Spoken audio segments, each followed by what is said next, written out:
My mic wasn't plugged in for the first take of this video, so sorry. So it was years ago, I was browsing the internet and I was parsing through lists of what a lot of websites and magazines would call the greatest books of all time. These lists had a bunch of the usual suspects on there: To Kill a Mockingbird, Don Quixote, Gone with the Wind, just to name a few.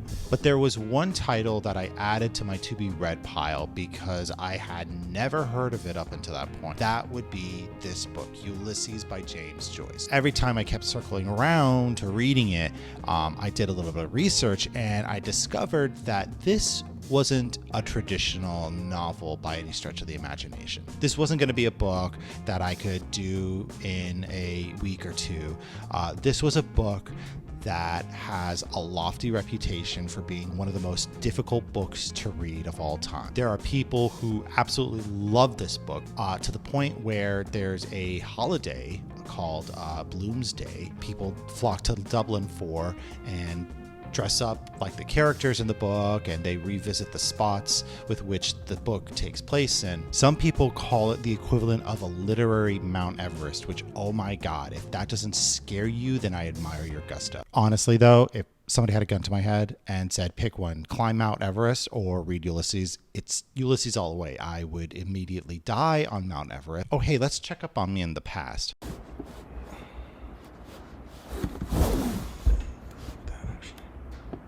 So naturally, I just put it off. I kept saying I'll get around to it one of these days. And I don't know what it was this year that I decided this was the year I was finally going to read Ulysses. But I figured, let's not just simply read this. I analyzed this book. I highlighted, I decoded, and I studied this book for a full month. And I'm going to document to you my experience. I'm going to summarize this book really poorly, and I'll talk about what exactly it is that makes this a classic novel. So let's clarify this classic. I'm your host, Reynard, but you can call me Ray. Start with James Joyce, the author of this acclaimed work. Before Ulysses, he went on to write two other works. He did the short story collection, The Dubliners, and the novel Portrait of an Artist as a Young Man. Both are really good books. I highly recommend reading them, especially if you're going to read Ulysses. Those two books feature characters that actually make an appearance in here. I should also preface this summary by saying that I'm obviously going to talk about the story here and the structure of the book. And if you want to dive into this blind, I suggest you probably pause this video because I'm going to be getting into some spoilers. I'm not going to get too into the nitty gritty because we would be here all day and I value your time. So to make this video as expeditious as possible and try to cover the big beats, I'm going to miss some things, of course. Sorry. But for the rest of us who have read this or are just genuinely curious and don't care about spoilers, let's move on to the plot. The story is set in early 1900s Dublin. Joyce was a Dubliner at heart. He loved that city. The first character we're introduced to is Stephen Dedalus, who was the protagonist of The Portrait of an Artist as a Young Man, as well as the autobiographical inspiration of the author himself as a way of injecting himself into the narrative. Stephen has come back to Dublin after living in Paris for so long because his mother has died. He's depressed. He doesn't have a very good relationship with his father, who's a bit of a jerk. He sort of is feeling unfulfilled as an artist, and he's got this teaching gig, and his heart's not really in on it. On top of that, he's also mounting some serious debt. Not a good way to start your life, dude. Arguably, who I consider to be the protagonist of this work is Leopold Bloom, a middle-aged newspaper advertisement agent. And he's a bit of a simple guy. He's not dumb, but he's not as educated as the younger Stephen Dedalus is. But he's a nice enough guy, and I almost felt endeared to him despite his aloofness. Unfortunately, he's scorned by a great deal of many people in the Dublin community because of his Jewish ancestry. Bloom is married to the third major player of this book, and that is Molly Bloom. We learn early on that the Bloom's marriage is kind of on the rocks, and that Molly is about to embark on an affair with her singing choir's conductor, Boylan. But Leopold is fully aware that the affair is about to take place, and he does what any normal husband would do when he discovers his wife is about to embark on cheating on him.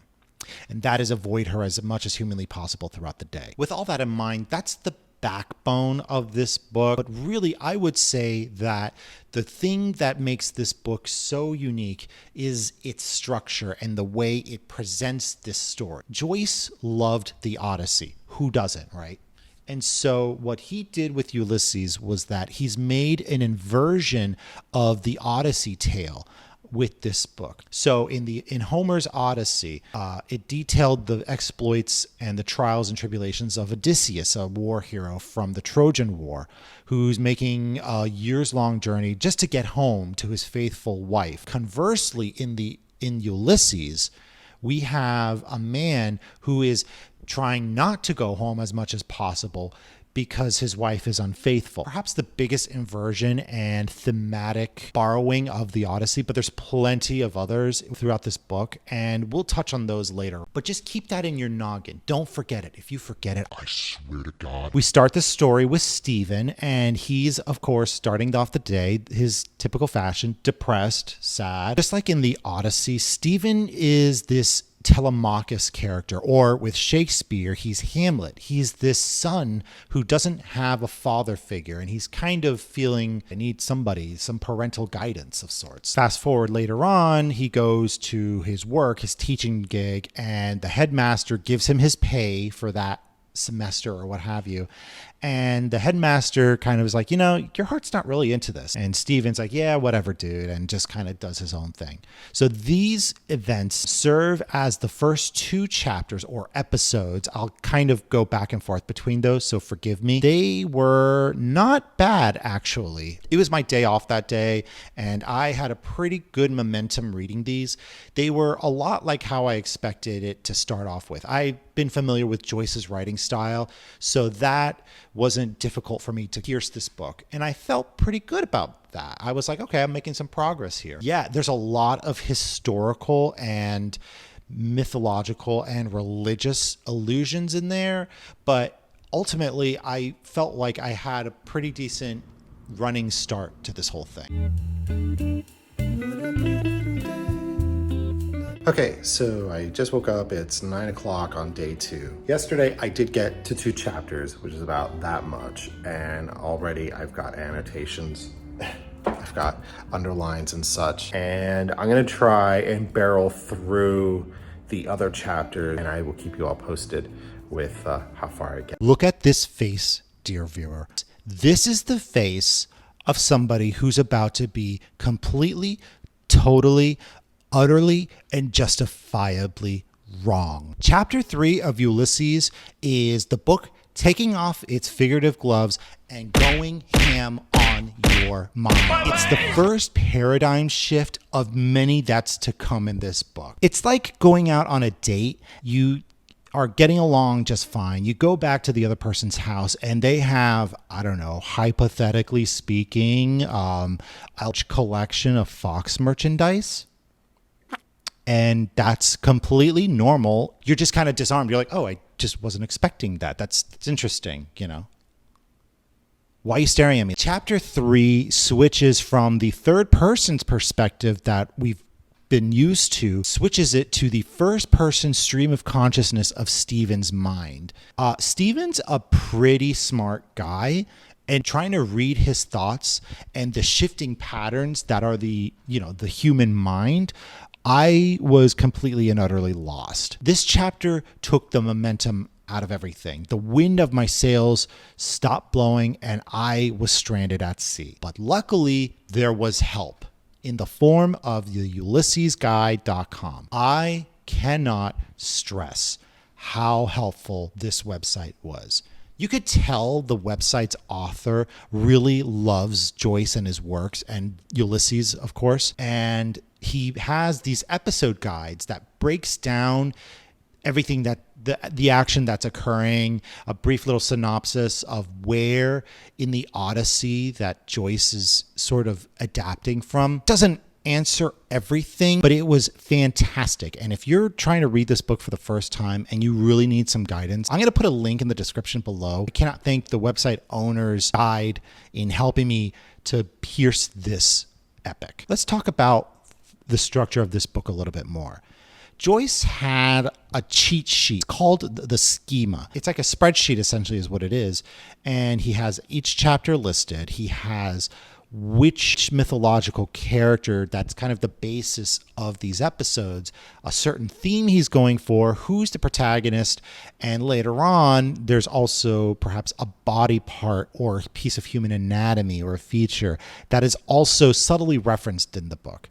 Now, what do I mean by that? Chapter 3 is called Proteus. Proteus was one of the mythical gods of the sea, but he was also called the sea god of change. And so with that identifier in mind, Stephen's mercurial and ever-shifting thoughts start to make sense. What Joyce has done is he's tailored the theming and the structure of the episode around a quality of this Greek god. And a lot of the further episodes do the same thing. This is kind of one of the ways in which Ulysses breaks the conventions of what a traditional novel can be. We'll talk later about the human anatomy wrinkles that he adds to the episode. Back to the episode, while Stephen's contemplating everything and he's just being mopey and melancholic and everything like that, what's actually happening in the physical world is he's just chilling on a beach.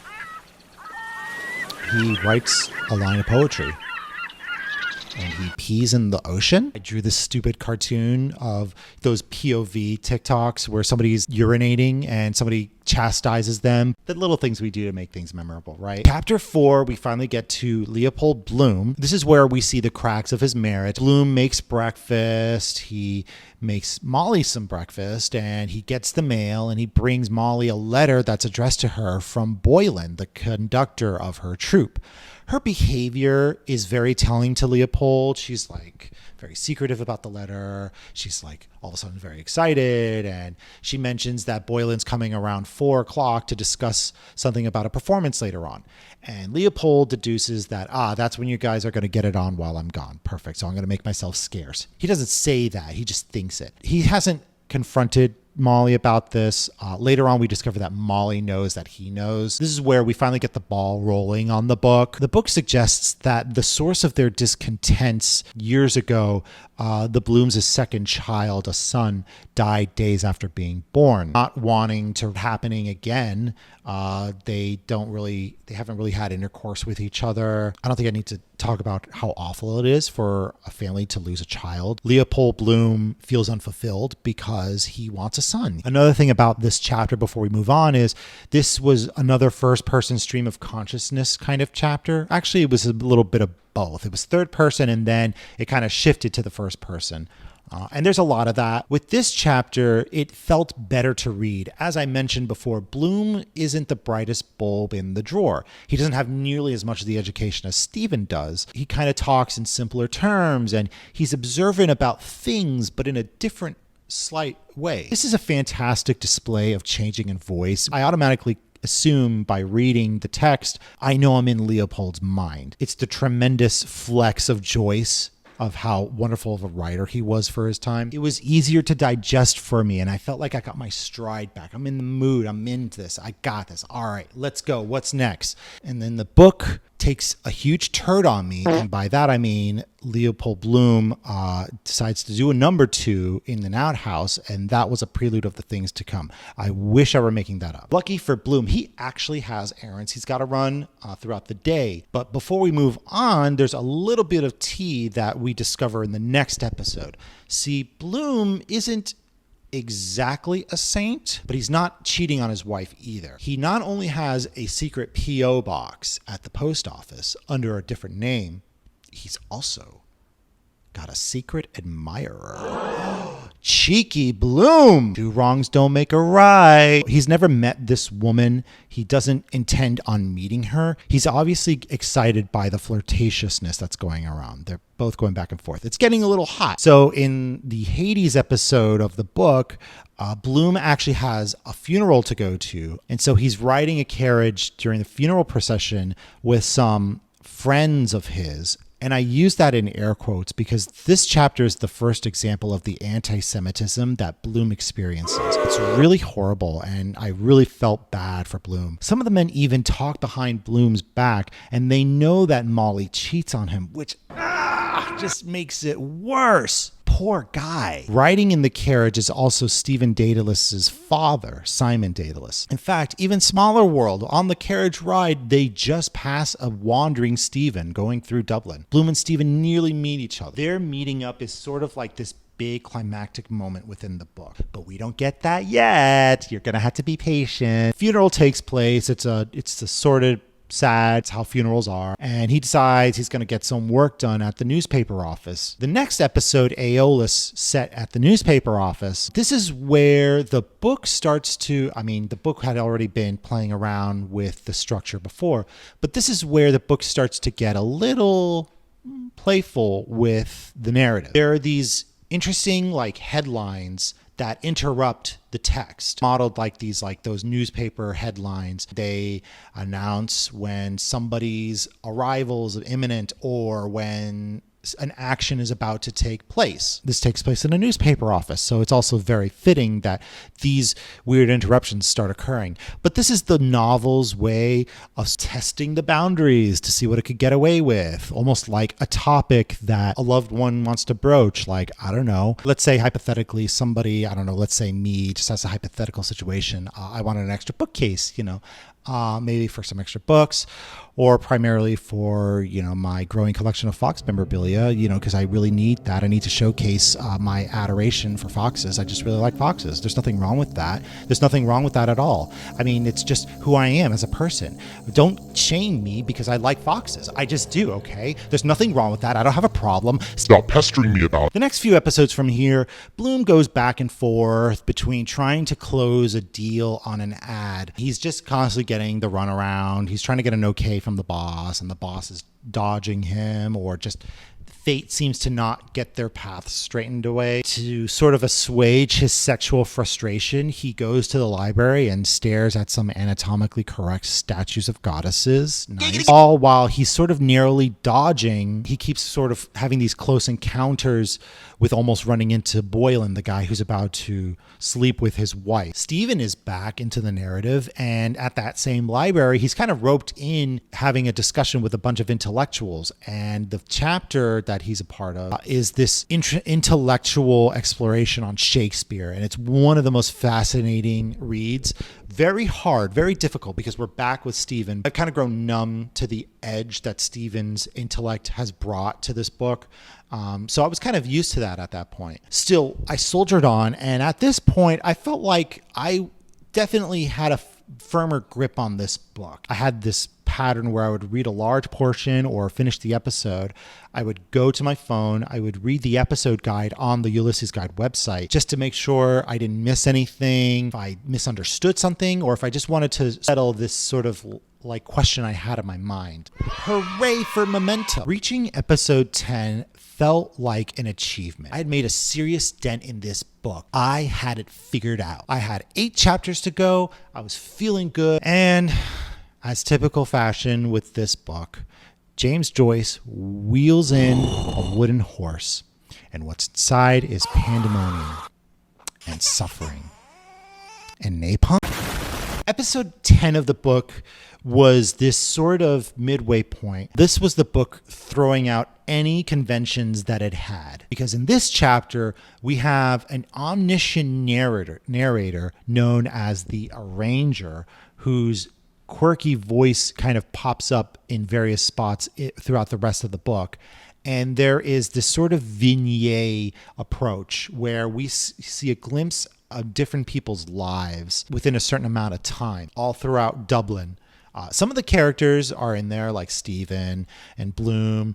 There's a brief instance where Molly hands out some money out her window. And then others are characters who we've seen before in the Dubliners, some who will make appearances later on in the book, and some are just exclusive to this chapter. And as I try to orient myself after reading chapter 10, The Sirens episode comes around, and oh boy, I think I'm about to have a stroke. Is that toast burning? Episode 11 of this book turns the volume up to 11. The first few lines of this chapter were so disorienting and alarming. It was the fastest I had to whip out my phone and cry for an adult. As I read on, I kind of figured out that the first line's use of automatopoeia and wordplay and stuff like that, and this is supposed to be like the warm-up for an orchestra. Needless to say, this episode was very musically focused, featured a lot of singing, a lot of automatopoeia, and just lyrical prose.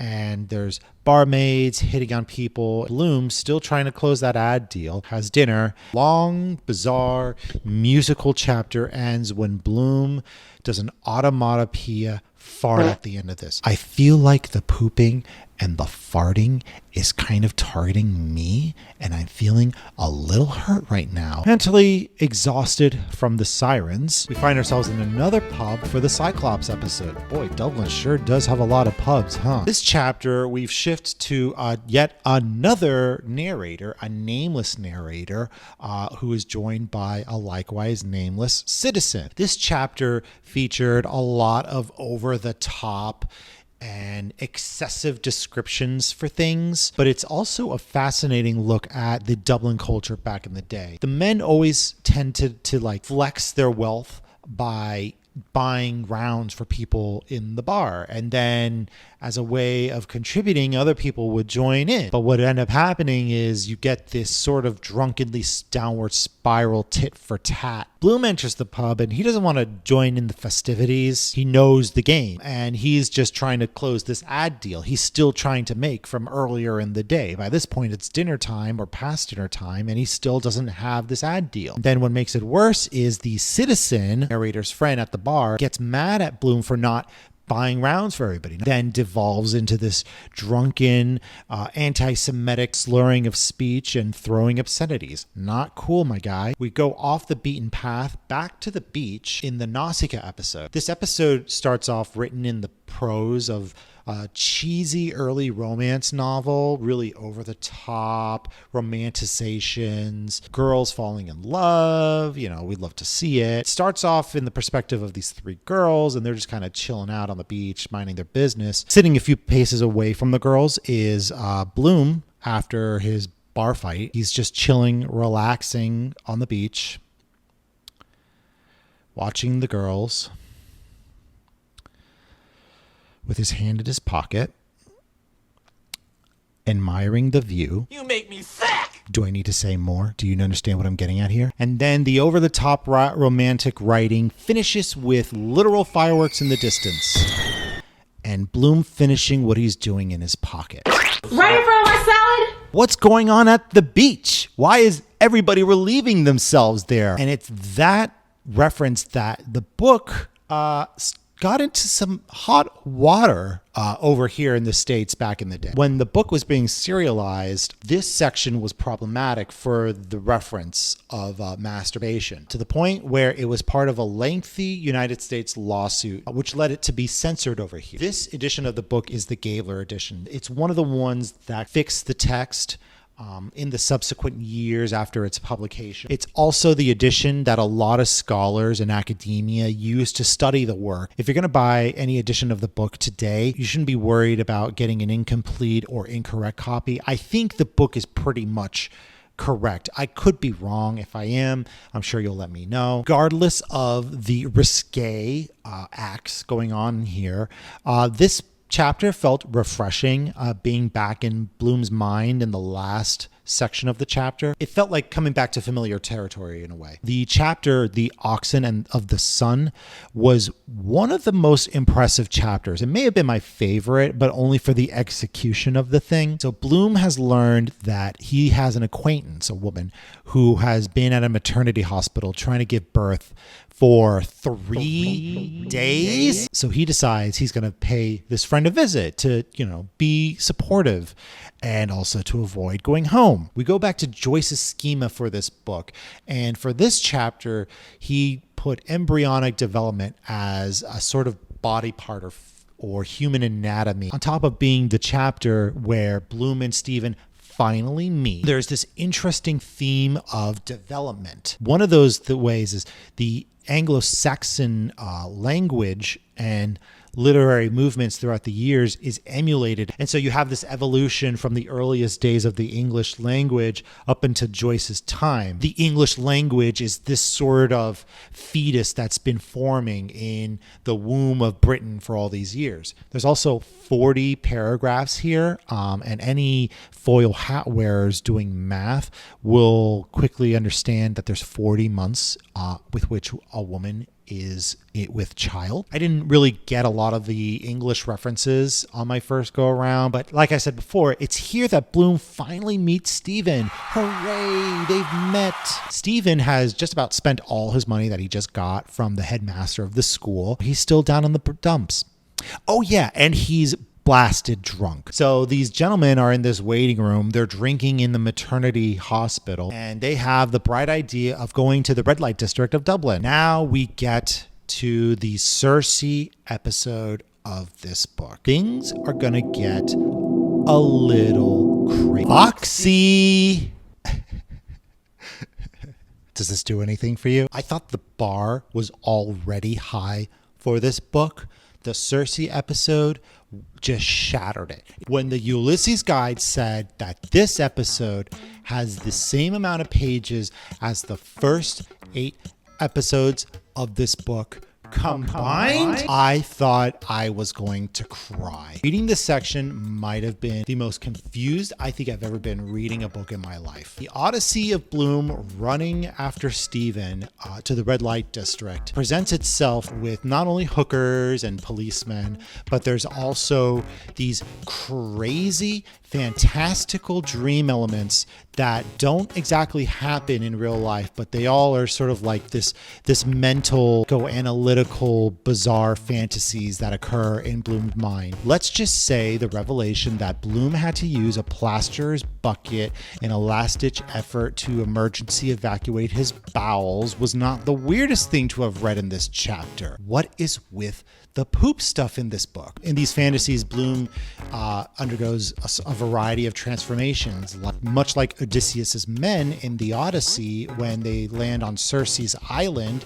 Circe's a witch who doesn't really like them being on the island, and so she transforms all the men into pigs. Bloom, in these weird fantasies, transform into a variety of things, from a high, lofty king to becoming a woman. To soften the blow, this chapter is formatted as a play. So there's not as much of the page being filled up, and there's clear cues when action is being taken place. So it's less confusing in that regard. But it's here that Bloom, he sort of comes to terms with the death of his son, and he kind of squares up and decides, you know what, I need to start taking control of some things in my life. And so just like Odysseus's men being transformed, Bloom himself has transformed into a different kind of man. He's going to leave the brothel scene a different person, with Stephen in tow, who he saves from a nasty little encounter. And so with Stephen in tow, a drunken Stephen in tow, they leave the red light district and proceed to the next episode. Let me get out of this. Oh, I've transformed. The 16th episode of Eumes is a strange chapter to come to after the bizarre Circe episode. It's written in the way of like when a writer, they'll just pick anything off the thesaurus to make themselves sound smarter in works, but they end up doing these bizarre redundancies. But this might be by design, as a way to sort of capture the sort of anxiousness and the confusion that our two protagonists have after having pretty much coming off of a bender, as well as meeting some strange and unusual characters. But a lot of scholars aren't really impressed with this episode. The penultimate episode of this book is a bit stranger still, and this chapter is strictly this cold question answer format. The questions are like, where did the two men go? And there's an answer on the bottom of it. hop. This describes the action in painfully detailed ways. Usually these are just summaries of the dialogue. Then you get these bizarre ones. Where did the water from the tap come from? To which we get this exhaustive explanation on the well with which the water is sourced and the Dublin infrastructure. Why is this in here? Bloom invites Stephen over to his house. They have a nice little chat. They get to know one another. Bloom sort of feels blossoming like, okay, I feel like I'm trying to be a positive influence for this guy. So Bloom invites Stephen to stay the night and also offers a sort of olive branch to sort of be friends for the future. Stephen politely rejects the offer to sleep over, but doesn't negate the possibility of them meeting in the future. This friendship might tick a few boxes. Both men have qualities that the other is looking for. For Stephen, this might not be a good thing. Some scholars view the relationship that Bloom would offer to Stephen as kind of stunting as an artist. Feeling a little dejected, Bloom, closes up shop. He settles down, he washes up, and then he lies in bed with Molly. We reach the final episode. At this point, I'm ready for this book to be over. But now the end is in sight. It was my day off, so I settle on the couch in the evening. My husband's gaming right next to me, and I said to myself, I'm finishing this book today. Surely this will be an easy chapter for me to get through. But the ghost of James Joyce leans in and shakes his head and says, no, you have one more hurdle left, you dumb child. The last chapter, Penelope, is about 40 pages, and it's of Molly's perspective. It's unpunctuated thoughts entirely. There's no commas, no periods, sparse capitalization. That's for 40 pages. If you're used to reading tweets on X, formerly Twitter, nobody uses punctuation anymore on these platforms. This might not seem like a big deal, but when you put it in the context that this is the shifting nature of the human mind, for 40 pages, the end to the bridge is longer than you anticipated. In this whole mess of words, we get confirmation that Boylan and Molly did succeed in having their affair.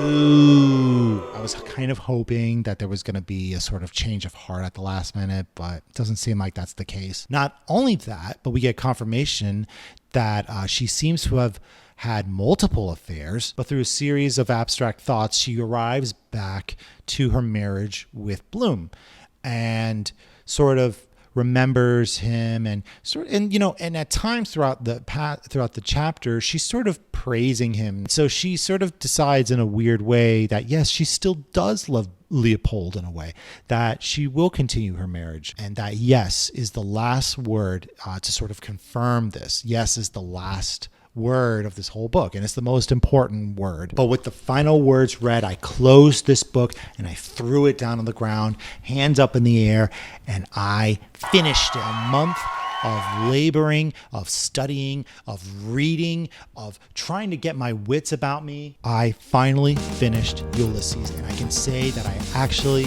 read it. My husband gave me a hug and I shouted, hooray! And I just sat there on the couch because I was emotionally and mentally numb from reading all this. The big reason why Ulysses might be considered a classic is its unconventional storytelling. I've detailed how the book always shifts in narrative styles and in word choice and in format. It's the poster child for the modernist literary movement, a movement the likes of which T.S. Eliot, Virginia Woolf, and William Faulkner have all sort of contributed to. With each chapter of this book, you're kind of wondering what Joyce has in store for you next, and in a way, can help you remember this text from years to come. The dense writing and the language and the references are quite lengthy. This book is encyclopedic with references, historical, religious, mythological, and of Dublin culture too. I've also learned a great deal of phrases and words, like my favorite was scrotum tightening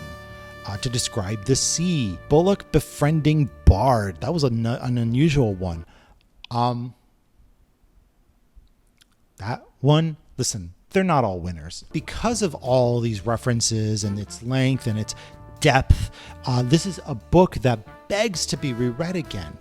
to the point where even the author of the guide has said that he's repeatedly read the book and he's found new and interesting things that he didn't discover on previous reads. Essentially, the book is a series of puzzles that Joyce is giving you, but he's not giving you the answers. He wants you to solve it. And then there's this euphoric sense of accomplishment when you do solve the puzzle. It sort of helps fuel your momentum to carry on. Great deal of novels have a theme, or something that a lesson, something they want to teach you. Sometimes they are just there to just be entertainment. I always sit down after I read a book. I kind of digest it and I think, what happened here? What was the goal here? What was Joyce thinking of when he came up with this? Like, why did he do this? Why embark on this crazy voyage, dense tale? And the easiest answer to that question is because he felt like it. As an artist, I understand that you just have to express yourself. And if you turn the question to me, you ask me, why did I read this?